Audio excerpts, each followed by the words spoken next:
పితృదేవతలట ఎదురు చూస్తుంటారట, ఎవడైనా గరుకు స్తంభం వేసేవాడు ఉన్నాడా అని చూస్తుంటారట. ఆవుకి మన అభ్యున్నతి కోసం ఈశ్వరుడు ఒక బలహీనత పెట్టాడు. దానికి తోకతో కొట్టుకుంటుంది ఎక్కడన్నా దొరద పెడితే. నిజంగా తోక తగిలితే కర్ర పెట్టి కొట్టినట్టు ఉంటుంది, అలా కొడుతుంది. ఇంకా వెనక్కి ఏదైనా వస్తే కొమ్ముతో గీరుకుంటుంది. కానీ కంటి కింద దురద పెట్టిందనుకోండి, చెవి పక్కన దురద పెట్టిందనుకోండి, గంగడోలు దురద పెట్టిందనుకోండి, దాన్ని గోక్కోవడానికి ఆధారం లేదు. కాబట్టి అది బాధపడుతుంది. గరుకు స్తంభం అని వేస్తారు. ఆ గరుకు స్తంభం వేస్తే అది ఏం చేస్తుందంటే, కంటి కింద దురద పెడితే కంటిని ఇలా పెట్టి ఎంతవరకు గోక్కోవాలో అంతవరకే గోక్కుంటుంది. గంగడోలు దురద పెడితే గంగడోలు దానికేసి రుద్దుతుంది. అలా ఆవు కానీ గరుకు స్తంభాన్ని రుద్దినప్పుడు కొన్ని వెంట్రుకలు రాలి కింద పడిపోతాయి. పితృదేవతలు ఎదురు చూస్తుంటారట, నా వంశంలో ఎవడైనా గరుకు స్తంభం వేసేవాడు ఉన్నాడా. అలా వెంట్రుకలు కాని కింద పడ్డాయా, ఉత్తర క్షణంలో గరుకు స్తంభం వేసినటువంటి వాడి యొక్క 7 తరాల వాళ్ళని నరకలోకంలోంచి స్వర్గానికి ఉత్తీర్ణులు చేస్తారు. నేను చెప్పట్లేదు, వేదం చెప్తారు. ఒక గోవు నుండి అంతటి అభ్యున్నత ఉంది. పితృదేవతలట ఎదురు చూస్తుంటారట, ఎవడైనా గరుకు స్తంభం వేసేవాడు ఉన్నాడా అని చూస్తుంటారట. ఆవుకి మన అభ్యున్నతి కోసం ఈశ్వరుడు ఒక బలహీనత పెట్టాడు. దానికి తోకతో కొట్టుకుంటుంది ఎక్కడన్నా దొరద పెడితే. నిజంగా తోక తగిలితే కర్ర పెట్టి కొట్టినట్టు ఉంటుంది, అలా కొడుతుంది. ఇంకా వెనక్కి ఏదైనా వస్తే కొమ్ముతో గీరుకుంటుంది. కానీ కంటి కింద దురద పెట్టిందనుకోండి, చెవి పక్కన దురద పెట్టిందనుకోండి, గంగడోలు దురద పెట్టిందనుకోండి, దాన్ని గోక్కోవడానికి ఆధారం లేదు. కాబట్టి అది బాధపడుతుంది. గరుకు స్తంభం అని వేస్తారు.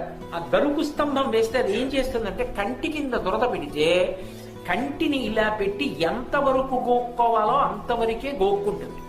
గంగడోలు దురద పెడితే గంగడోలు దానికేసి రుద్దుతుంది. అలా ఆవు కానీ గరుకు స్తంభాన్ని రుద్దినప్పుడు కొన్ని వెంట్రుకలు రాలి కింద పడిపోతాయి. పితృదేవతలు ఎదురు చూస్తుంటారట, నా వంశంలో ఎవడైనా గరుకు స్తంభం వేసేవాడు ఉన్నాడా. అలా వెంట్రుకలు కాని కింద పడ్డాయా, ఉత్తర క్షణంలో గరుకు స్తంభం వేసినటువంటి వాడి యొక్క 7 తరాల వాళ్ళని నరకలోకంలోంచి స్వర్గానికి ఉత్తీర్ణులు చేస్తారు. నేను చెప్పట్లేదు, వేదం చెప్తారు.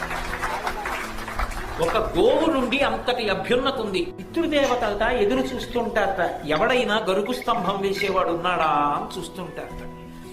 ఆవుకి మన అభ్యున్నతి కోసం ఈశ్వరుడు ఒక బలహీనత పెట్టాడు. దానికి తోకతో కొట్టుకుంటుంది ఎక్కడన్నా దొరద పెడితే. నిజంగా తోక తగిలితే కర్ర పెట్టి కొట్టినట్టు ఉంటుంది, అలా కొడుతుంది. ఇంకా వెనక్కి ఏదైనా వస్తే కొమ్ముతో గీరుకుంటుంది. కానీ కంటి కింద దురద పెట్టిందనుకోండి, చెవి పక్కన దురద పెట్టిందనుకోండి, గంగడోలు దురద పెట్టిందనుకోండి, దాన్ని గోక్కోవడానికి ఆధారం లేదు. కాబట్టి అది బాధపడుతుంది. గరుకు స్తంభం అని వేస్తారు. ఆ గరుకు స్తంభం వేస్తే అది ఏం చేస్తుందంటే, కంటి కింద దురద పెడితే కంటిని ఇలా పెట్టి ఎంతవరకు గోక్కోవాలో అంతవరకే గోక్కుంటుంది.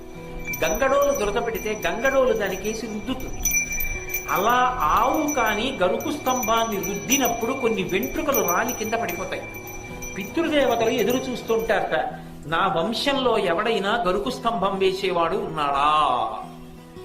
అలా వెంట్రుకలు కాని కింద పడ్డాయా, ఉత్తర క్షణంలో గరుకు స్తంభం వేసినటువంటి వాడి యొక్క 7 తరాల వాళ్ళని నరకలోకంలోంచి స్వర్గానికి ఉత్తీర్ణులు చేస్తారు. నేను చెప్పట్లేదు, వేదం చెప్తారు. ఒక గోవు నుండి అంతటి అభ్యున్నత ఉంది. పితృదేవతలట ఎదురు చూస్తుంటారట, ఎవడైనా గరుకు స్తంభం వేసేవాడు ఉన్నాడా అని చూస్తుంటారట.